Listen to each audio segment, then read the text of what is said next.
दोस्तों, आज वो शहर जो अपनी शांति, अपनी भीड़ और अपने ताजमहलों से नहीं, बल्कि अपने दिल से पहचाना जाता था, वहां हर किसी की आंखों में सिर्फ एक सवाल है, आखिर ये हुआ कैसे?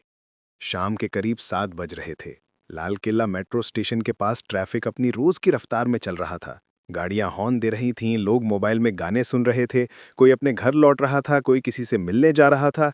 तभी एक I-20 कार रेड लाइट पर रुकी और अगले ही पल एक जोरदार धमाका। ऐसा धमाका जिसने हवा को चीर दिया, दिलों को हिला दिया और पूरे देश को सन्न कर दिया। धुएं का गुबार आसमान तक पहुंच गया, कारें जलने लगीं, शीशे टूटकर सड़कों पर बिखर गए, चीखें, मदद की पुकारें।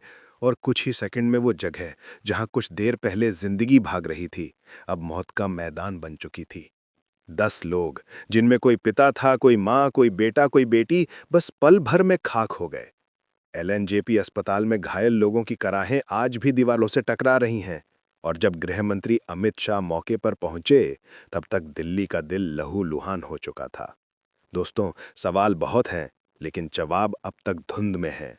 क्या ये आतंकी हमला था? क्या किसी ने जानबूझकर दिल्ली की शांति को ललकारा, या किसी अंदरूनी लापरवाही का नतीजा है?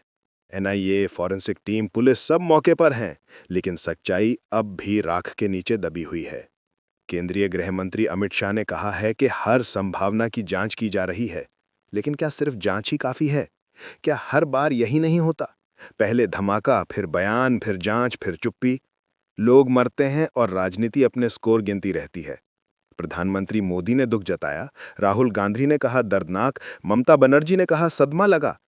लेकिन दोस्तों, जिनके घरों में आज रोटी नहीं बनी, जिनके बच्चे अब कभी स्कूल नहीं जाएंगे, उन्हें इन बयानों से क्या फर्क पड़ता है? उन माताओं के आंसू किसी पार्टी का एजेंडा नहीं है, उन बापों का दर्द कोई हेडलाइन नहीं है। ये इंसानियत पर हमला है, और ये हमला हम सब पर है।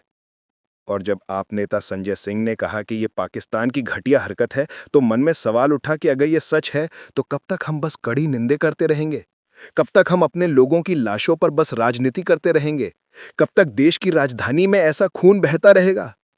लाल किला सिर्फ एक इमारत नहीं है, वो भारत की आत्मा है, हमारे आज़ादी के इतिहास का प्रतीक है।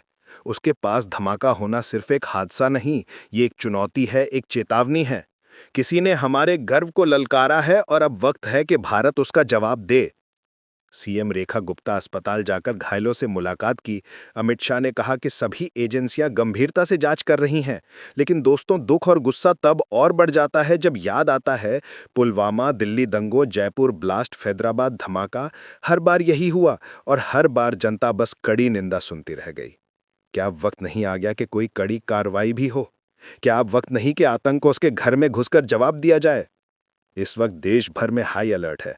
दिल्ली की गलियों में पुलिस तैनात है, मेट्रो स्टेशन के गेट बंद हैं, लोग डर में हैं। लेकिन दोस्तों, असली डर ये नहीं कि अगला धमाका कहाँ होगा। असली डर ये है कि हम धीरे धीरे संवेदनहीन हो चुके हैं। हर नई खबर हमें कुछ मिनटों तक हिलाती है, फिर हम अगले वीडियो पर स्क्रॉल कर जाते हैं। हम भूल जाते हैं कि इन 10 लोगों में कोई वो भी हो सकता था जो कल तक हमारे साथ ऑफिस में बैठा था, या बस में हमारे बगल में बैठा था।